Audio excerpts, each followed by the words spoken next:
This is the Transcend in Life podcast with your host, J.M. Ryerson, taking you from fear to freedom. Hey, what's up, guys? Welcome back to Transcend in Life. We are here today for a Tuesday tune-up with the Ryersons. I have with me my lovely co-host. Hello. Good morning. How are you? I am feeling pretty good, actually. I had a little NyQuil last night, so getting back on the mend. It's been a little rough, so. We are going to talk about one of my favorite subjects, and it's kind of a weird subject to say is my favorite subject, but it's one I really feel the world needs to think more about, definitely put more out there, and that is the power of vulnerability. So when I say the word vulnerability, which, by the way, saying that word is kind of a tongue twister for me, but vulnerability, what does that mean to you? To me now, it means very powerful, right? Back in the day, I mean, when I heard the word, I'd think, oh, it's weak or it's, not strong. And then now learning what it truly means, it's a very, very powerful word.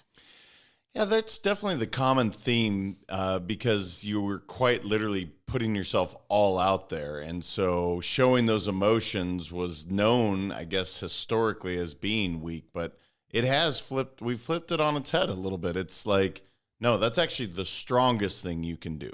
So what was the change for you? Where'd that come from? I would have to say it was when we went through the basic at the PSI seminars. I was brought up to not cry. Right? Crying was a sign of weakness and you just don't cry and you have to be strong. And so I just kept all my emotions inside all the time. And it was put a smile on your face. Everything is totally perfect 24/7. Nobody needs to know what's really going on inside of you. That was how I was raised. Good, bad, or indifferent. That's just how I was raised. And so going through PSI seminars and going through the basic, I remember it was a 3-day course and I cried more in those 3 days, I think, than my entire life up to that point. And that was, I think, 35 years is when 35 years old is when I went. So it's just being able to have those emotions and really processing and going, hey, why am I feeling this way? And it's okay to feel that way and to process through that, I think is super powerful.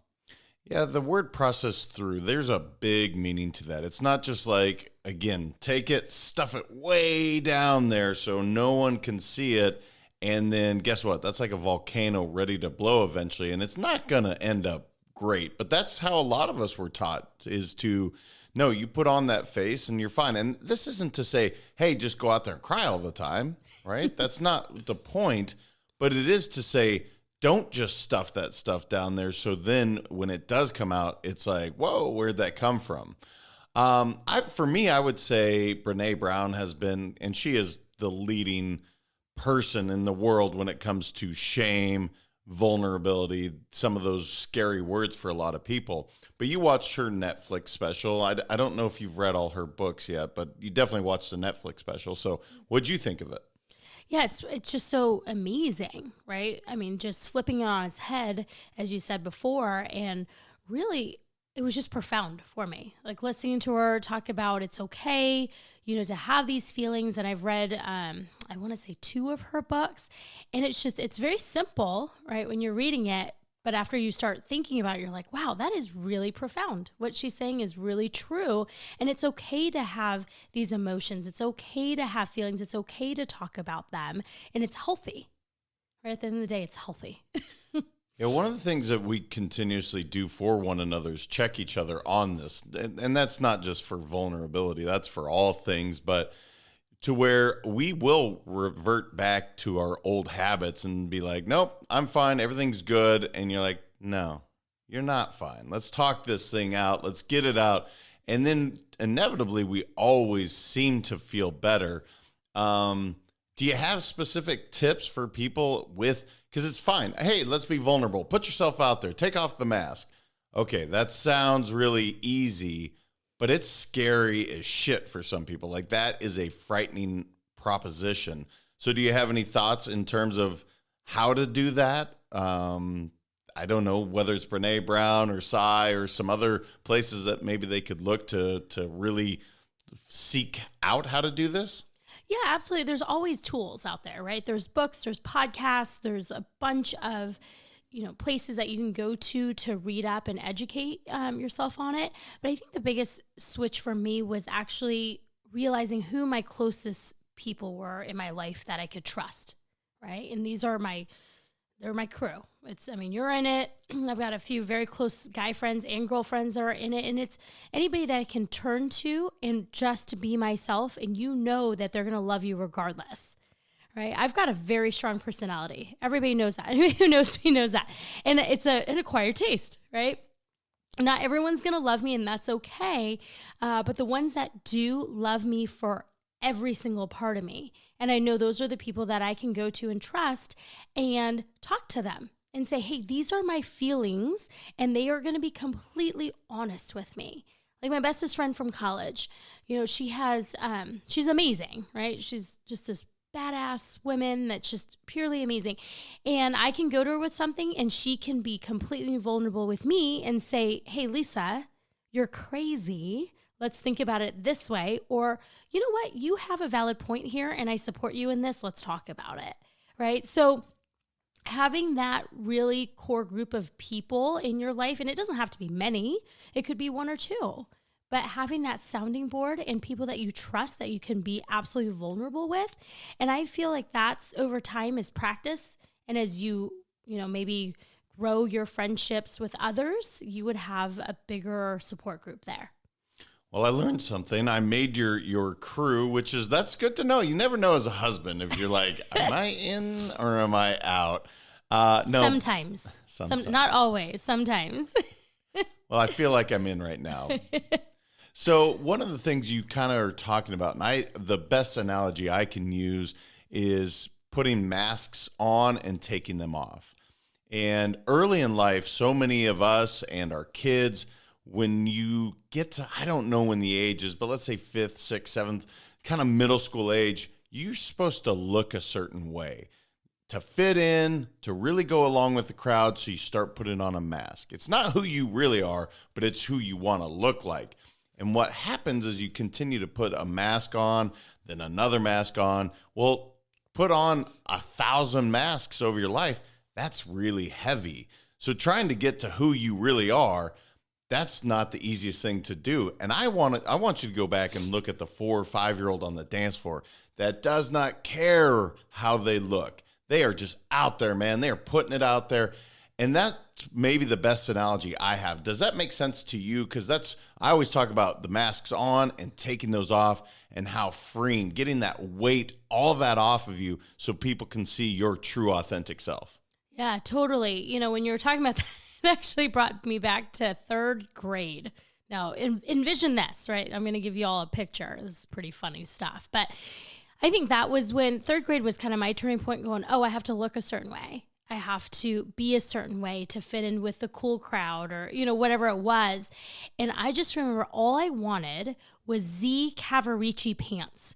Now, I just aged myself. Like that was in the 80s for sure. They were hammer pants and they were super expensive at the store. And I remember I had these pants and I finally got my mom to buy them for me. And I had a jean jacket with like purple flowers on it. I had LA Gear shoes that were neon. I was decked to the nines. You were an 80s child. My God. Yeah. And it looked horrible. Like it really was not a good look. But at the time, I thought it was the coolest thing. Right. And so that just continued. It was kind of like, what car am I going to have when I turn 16? And I grew up in a very privileged area, right? Went to Catholic high school. So there was a lot of upping, I guess, at the time. Like, oh, I have this, or my mom got me this, or, looking back, it's just the silliest thing in the world.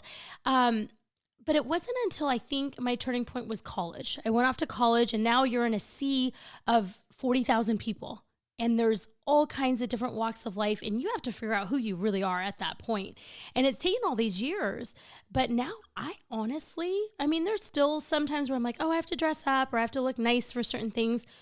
But on a daily basis, you know how I am. I'm in hats. If I can walk around my pajamas all day in a hat, happy as can be, right? My children don't like it when I drive them to school in my pajamas, but that tends to happen quite often. And it's just really not caring what others think and just being yourself and being comfortable in your own skin. is a big thing. Well, for sure. And that's your authentic self. But it is scary for some people to be like, well, I don't want to look weird or I don't stand out because, that's scary to stand out. But you're talking about the seasons of life. So LA gear, I'm sure your bangs were up and bad neon bracelets. I have actually a vision in my head right now. I don't have braces. I didn't have, my teeth are I said perfect. bracelets. Oh, neon bracelets. I had those. Yes, I know you did. I know what the 80s look was. Don't fool yourself. I grew up in the 80s. I didn't have any of those things on, but that's cool, man. You be you. But back to the point of going through those seasons of life, I know there were times where I didn't, want to fit in. And, well, most of my life, I guess I've always been the independent soul that doesn't give a shit.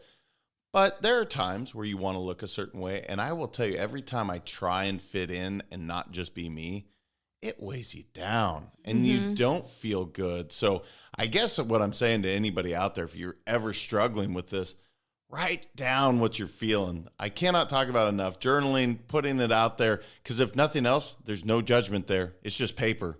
No one is judging you when you write down, I am scared, this doesn't feel right, yada, yada, yada. And the fear most people have is if they want to be authentic, that they're going to be judged.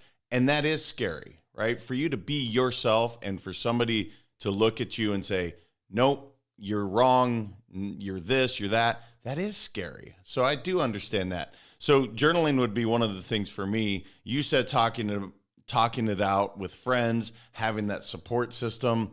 Anything else specific to this subject that's really standing out for you? No, I think we covered most of it. I hope more people just take the opportunity to really take off that mask, show the world who you are, be you, because it is beautiful. And I guess the last thing I'll leave you with, this is another analogy I use.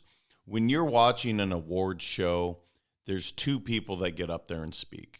There's the really scripted, you can tell whether they're looking at their note card or they have clearly done this speech 1,000 times.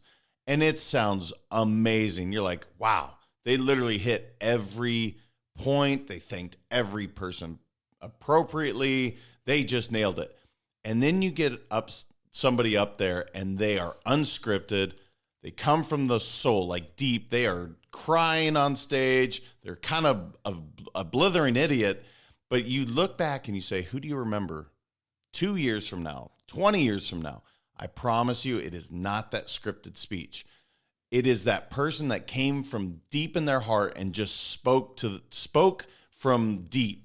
That is the person you're going to remember. And to me, that is the shining example of being vulnerable. So anyway, I could geek out on this subject because I think it is that profound. I want to see people that free and out there and just being their best selves every single day. So I love that we got a chance to talk about it. And I appreciate you always checking me on it if I'm not being that independent soul, because I don't think it'd feel right if I wasn't. Yeah, I kind of have to rein you in sometimes. I'm just kidding. You be you, JM. You can't put a tiger in a cage. Oh, man. We got to roll. We got to roam. All right, you guys. I hope you enjoyed this. We would love to hear about what it's like for you to be vulnerable. Reach out to us. Let's Go Win 365 on all the social media outlets. It really helps us to know if this resonated with you, if this really hits you, because that's really what we're trying to do, is give people a platform and a forum to talk about some of these scary issues and really bring them to light, because we want to see everyone in this world live their best life. Until next time, continue to transcend in life. You guys have an awesome week. Thank you so much for listening. If this content is delivering value to you, please make sure to subscribe, rate, and review us. That helps us build this community, and that is what we are all about. Building this community as big as we can, helping as many people as we can, and deliver as much value as possible. Be sure to head over to transcendinlifepodcast.com for information on my coaching courses, and make sure to follow us on Facebook, Instagram, and LinkedIn at Let's Go Win 365. Let's go win and transcend in life. This is the Transcend in Life podcast with your host, J.M. Ryerson, taking you from fear to freedom.